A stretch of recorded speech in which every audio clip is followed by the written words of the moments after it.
मित्रांनो, भूक लागली आणि जर गरमागरम पिठलं भाकरी असेल तर खायला किती मजा येईल ना. चला तर मग बघूया एकदम गावरान पद्धतीने पिठलं भाकरी कशी बनवायची ती.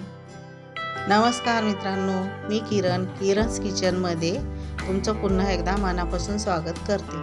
पिठलं बनवण्यासाठी लागणारे साहित्य: 1 वाटी बेसन पीठ, थोडीशी कोथिंबीर, 5-6 हिरव्या मिरच्या, 1 चिरलेला कांदा, लसूण आणि कढीपत्ता. सर्वात आधी मी इथे कढई तापायला ठेवली आहे. कढई तापल्यावर त्यामध्ये 2 पळ्या इतके तेल घालूया. तेल तापल्यावर त्यामध्ये अर्धा चमचा जिरे, अर्धा चमचा मोहरी आणि त्यामध्ये थोडीशी हिंग टाकून फोडणी देऊया. आता यामध्ये आपण चिरलेला कांदा टाकूया आणि तो लालसर होईपर्यंत परतवून घेऊया.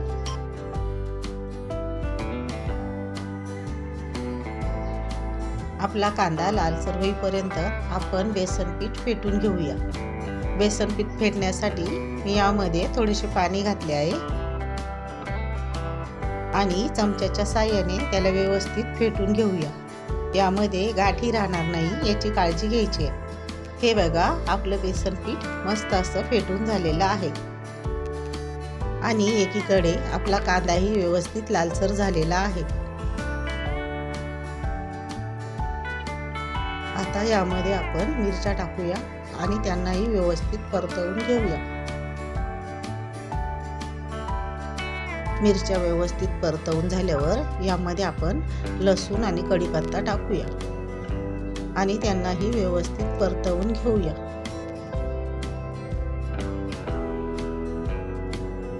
व्यवस्थित परतवून झाल्यावर यामध्ये चवीनुसार मीठ घालूया आणि त्यालाही व्यवस्थित मिक्स करून घेऊया.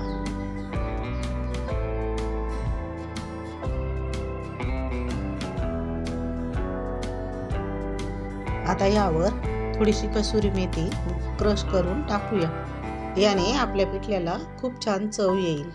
आता याला पुन्हा एकदा व्यवस्थित मिक्स करून घेऊया आणि यामध्ये आपण फेटलेले बेसन पीठ टाकूया. याला थोडंसं हलवून घ्यायचंय. आता यामध्ये आपण थोडीशी हळद टाकूया आणि पुन्हा एकदा व्यवस्थित मिक्स करून घेऊया. जर तुम्हाला पिठलं पातळ करायचं असेल तर तुमच्या आवश्यकतेनुसार तुम्ही पाणी घालू शकता. पाणी घातल्यानंतर याला व्यवस्थित हलवून घेऊया. यामध्ये गाठी पडू नये म्हणून याला शिजेपर्यंत हलवत राहायचे आहे. हे बघा, आपलं पिठलं किती मस्त दिसतंय. याचा सुगंधही खूप छान सुटला आहे. आता यामध्ये आपण भरपूर अशी कोथिंबीर घालूया आणि याला व्यवस्थित पिठल्यामध्ये मिक्स करून घेऊया. हे बघा, आपलं पिठलं आता तयार आहे. आता आपण बाजरीची भाकरी करूया. बाजरीची भाकरी करणं अगदी सोपं आहे. तुम्ही पुढे व्हिडिओमध्ये बघू शकता की ती मी कशा प्रकारे बनवली आहे.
हे बघा मित्रांनो, आपली बाजरीची भाकरी ही तयार आहे.